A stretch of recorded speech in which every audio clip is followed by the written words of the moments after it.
पंडित जी, ये लीजिए मेरी दोनों बेटियों की शादी का पहला न्योता आपके लिए। आशीर्वाद देने आइएगा जरूर। वो तो ठीक है लक्ष्मी बहन, वैसे अपनी शादी की तिथि अपने कुल के पंडित से सुनिश्चित तो करवाई थी ना?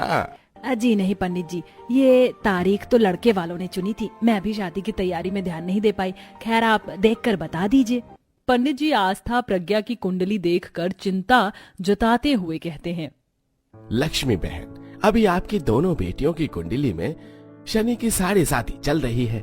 विवाह की तिथि इस महीने के लिए टाल दीजिए, क्योंकि दोनों पर भारी संकट का योग है। कहीं ऐसा ना हो ये विवाद दोनों बहनों की जिंदगी के लिए काल बन जाए।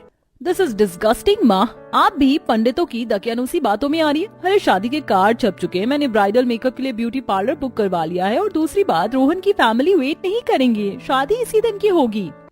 ठीक है, फिर मेरी यहाँ क्या जरूरत, मैं चलता हूँ लक्ष्मी बहन, नमस्कार।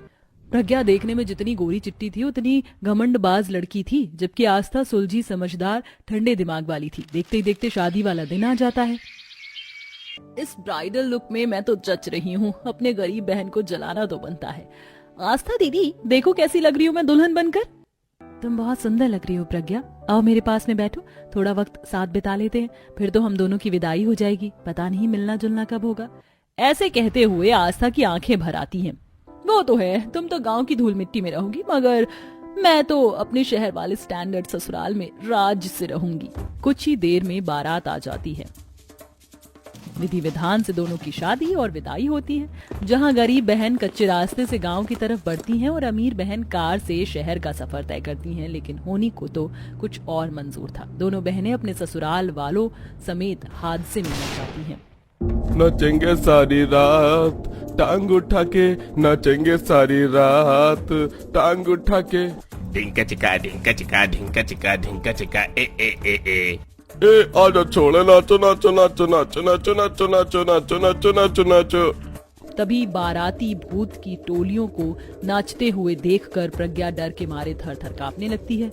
उई मम्मी, मर गई है भगवान, भैंस की आंख, ये सारे के सारे बाराती भूत कैसे बन गए? सासू माँ, ओ सासू माँ बचाओ। प्रज्ञा देखती है कि बारातियों के साथ उसकी सास, पति, ससुर सब लोग भूत और चुड़ैल बन चुके हैं। ये भगवान, चुड़ैल, सासू माँ तो निकल ली।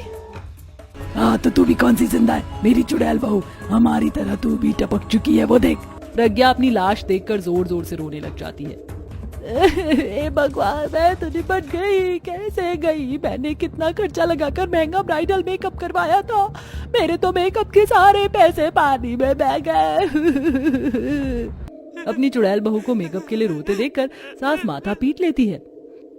तौबा तौबा, यहाँ हम सब लोग खजूर की तरह टपक गए, मगर मेरी निर्बुद्धि बहू अपनी मौत का शोक मनाने की बजाय मेकअप खराब होने का शोक मना रही है।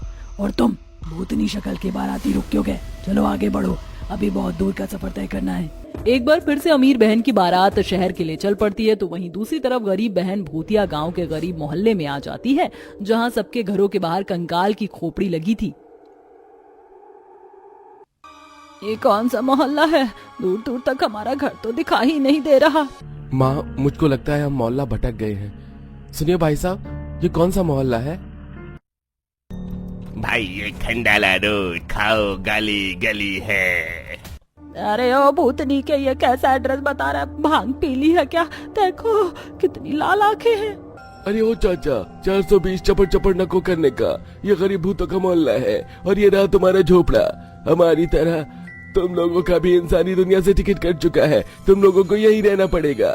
ये सुनते ही आस्था और उसके ससुराल वालों के पैरों तले जमीन खिसक जाती है। दोनों अमीर गरीब शहर गांव वाली बहनों की भूतिया परिवार वाले उनका स्वागत करते हैं। यूं ही समय गुजरने लगता है। फिर एक दिन भूतिया बाजार से सब्जी लेते हुए आस्था दो चुड़ैल मुन्नी शीला को बड़े प्रेम से गोलगप्पे खाते देखती है।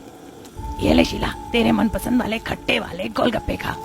बस मेरी चुड़ैल बहन, गोलगप्पे खाकर मेरा पेट फटने वाला है, अब तू खा। इन दोनों बहनों के बीच में कितना स्नेह प्रेम है। आज मुझे प्रज्ञा की बहुत याद सता रही है, मगर शायद अब हम दोनों अमीर गरीब बहनों का मिलना संजोग में ही नहीं लिखा, क्योंकि मैं तो मर चुकी हूँ। बस मेरी केवल इतनी इच्छा है कि मेरी बहन शहर में खुश हो। अरे वाह मेरी बेलोड़ी चुड़ैल बहू, ये किस तरह बर्तन मांजे हैं तूने? सारे के सारे बर्तन चिप चिप कर रहे हैं, इन्हें अच्छे से रगड़ रगड़ के धो। हे भगवान, इस चुड़ैल सास ने तो मेरा खून ही पी लिया। मन तो कर रहा है पहले इसी की धुलाई कर दूं। सुन बहू, आज खाने में कीमा और चिकन भेजा फ्राई बनाना, बढ़िया मसाला डालकर। ठीक है सासू माँ, अब आप रसोई से खिसक लो, मेरे भेजे का भजिया मत बनाओ। देखो कैसे मुंह बना रही है, तुझे तो बस मेकअप करवा लो सारा दिन। प्रज्ञा अपने ससुराल वालों की फरमाइश का खाना बनाते बनाते गर्मी के चलते रसोई में पसीने पसीने हो जाती। उसे भी आस्था की याद आती है। ये खाना बनाना सबसे बड़ी झंझटबाजी है। आस्था दीदी मेरी कितनी हेल्प करती है। जहाँ प्रज्ञा आधी रात को मैगी बना रही होती है। हो गई मेरी स्पाइसी मैगी रेडी, इसमें थोड़ा बटर का छौंक लगा देती हूँ। जैसे ही प्रज्ञा ऐसा करती है तो करछी में आग लग जाती, जिससे वो डर जाती है। आग कैसे लग गई, बचाओ कोई। तभी आस्था आकर गैस बंद करती है। प्रज्ञा, जब तुम्हें खाना बनाने नहीं आता तो क्यों एक्सपेरिमेंट करती हो, मुझे उठा लेती। मुझे अच्छे से खाना बनाना आता है, समझी? अच्छा, इसीलिए आग लग गई ना। वो तो मैं फायर मैगी बना रही थी। ये सुनकर आस्था मुस्कुरा देती है। गुजरे लम्हों को याद करके प्रज्ञा की पलकें नम हो जाती हैं। अरे बहू कहाँ रह गई? कहाँ ना लिया, पेट में मरे हुए चूहे बदबू मचा रहे हैं।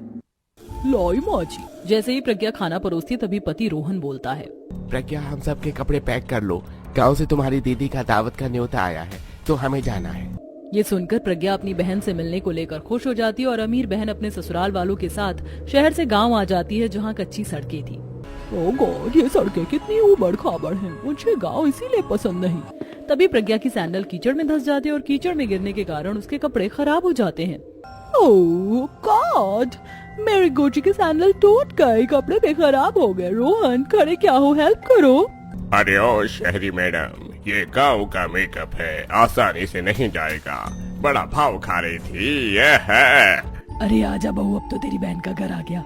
फिर कुछ देर में वो लोग गरीब बहन के घर आते हैं। आस्था अपनी बहन से मिलकर खुशी से भर जाती है। प्रज्ञा, मेरी बहन, आओ आओ ना, तुम्हारी सूरत देखने के लिए तुम्हारी ये गरीब बहन तरस गई थी। दूर हटो प्लीज, मैं तो पछता रही हूँ इस गाँव में आकर, कितना धूल मिट्टी है यहाँ। प्रज्ञा खींचे बंद से आस्था को दूर कर देती है। कुछ देर बाद, ये लो प्रज्ञा, नहाकर मेरी ये साड़ी पहन लो। प्रज्ञा अपनी गरीब चुड़ैल बहन की सस्ती साड़ी को देखकर उसे फिर से जलील करती है।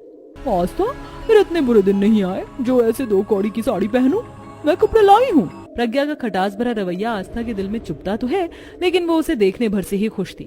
वो खुशी के दिल से सबकी सेवा पानी करती है, लेकिन प्रज्ञा उसे नजरअंदाज करती है। मुझे तो लगा था मेरे ससुराल वालों को और मुझे न्योता देकर बुलाया है तो दावत कुछ बढ़िया खाना खिलाओगी, मगर तुमने दिखा दिया कि तुम गाँव वाली हो, सब्जी पूरी खिला रही हो, इससे ज्यादा की हैसियत नहीं थी। इतने अपमान के बाद आस्था की आंखों से आंसू बहने लगते हैं। तभी अंजना कहती है, प्रज्ञा बहू, किस पत्थर की बनी हो तुम?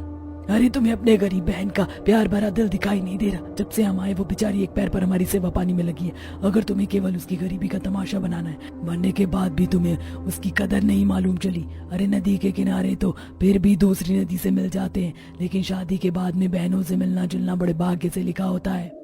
अपनी सास की कड़वी बातें सुनकर प्रज्ञा का अमीरी का घमंड चूर चूर हो जाता है और वो माफी के भाव के साथ अपनी बहन के गले से मिलती है।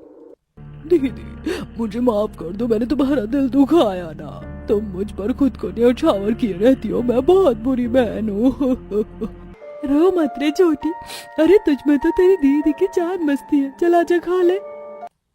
खिला दो दीदी, अपने हाथों से जितने निवाले खिला सको। पता नहीं इसके बाद हम दोनों बहनों का एक थाली में बैठकर खाना नसीब में लिखा हो या ना लिखा हो। दोनों चुड़ैल बहनें अंत में बड़े प्यार से एक दूसरे को निवाले खिलाती हैं और दोबारा से शहर जाने से पहले प्रज्ञा बहन होने के नाते अपनी गाँव वाली बहन की आर्थिक मदद करती है।